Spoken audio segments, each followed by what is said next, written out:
সম্মানিত গাইজ, আমরা যদি পিক্সেল ল্যাবের মধ্যে ফন্ট অ্যাড করতে যাই তাহলে আমাদের যে ফন্টগুলো গুগল থেকে ডাউনলোড করেছি সেই ফন্টগুলো আমাদের ডাউনলোড অপশনের মধ্যে আসবে। তো আমরা চলে যাব ফাইলের মধ্যে যাওয়ার পর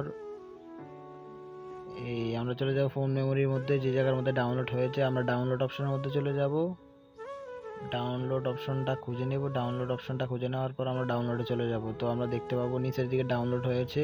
তো আমরা জিআইএফ ফাইলের উপরে ট্যাপ করব। ট্যাপ করার পর দেখতে পারবো আনকম্প্রেস, এই অপশনের মধ্যে আনকম্প্রেস করে দেব। তো আমরা দেখতে পারবো উপরে ফাইল আকারে সেভ হয়ে গেছে, আনকম্প্রেস ভাবে এক্সট্রাক্ট হয়ে গেছে।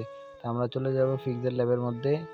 পিক্সেল ল্যাবের মধ্যে যাওয়ার পর আমরা চলে যাব নিচে, দেখতে পারবো 2 নম্বরে এই নাম্বার আইকনের মধ্যে আমরা ট্যাপ দেওয়ার পর আমরা স্ক্রল করে ডান দিকে চলে যাব। ডান দিকে আসার পর দেখতে পারবো ফন্ট নামের একটি অপশন, ফন্টের মধ্যে ট্যাপ করব। মাই ফন্টের মধ্যে যাব। মাই ফন্টের মধ্যে যাওয়ার পর উপরে কর্নারে দেখতে পারবো ফাইলের সাথে একটি টির মতো একটি নোটপ্যাডের মধ্যে ট্যাপ করব। ট্যাপ করার পর আমরা চলে যাব ডাউনলোডের মধ্যে যাওয়ার পর আমরা দেখতে পারবো যে নামের ফন্টটা ডাউনলোড করেছি সেই ফন্টের মধ্যে ট্যাপ করব। ট্যাপ করার পর এইভাবে আমরা ট্যাপ করে ধরে রাখবো। ধরে রাখার পর আমরা দুটোটা সিলেক্ট দিয়ে দেব। তারপর আবার যাব ওই জায়গার মধ্যে, যাওয়ার পর আমরা ব্যাক দেব। ব্যাগে আসার পর আবার 2 নম্বরে যাব। 2 নম্বরে যাওয়ার পর আবার উপরটা ট্যাপ দিয়ে ধরবো, নিচেরটা ট্যাপ দিয়ে ধরবো, ধরার পর সিলেক্ট দিয়ে দেব।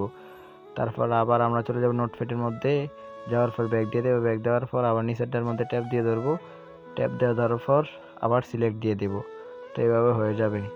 তো দেখতে পারবেন নিচের মধ্যে আমরা স্ক্রল করে নিচে যাবেন, আপনাদের যতগুলো ফন্ট আছে স্ক্রল করে যাওয়ার পর দেখতে পারবেন এখানের মধ্যে লেখা আছে যে নামের ফন্ট আপনারা ডাউনলোড করেছেন সেই নামের ফন্ট এখানে দেখতে পারবেন। এতে দেখতেছেন এলআই সুইটস রিয়াম নামের একটি ফন্ট।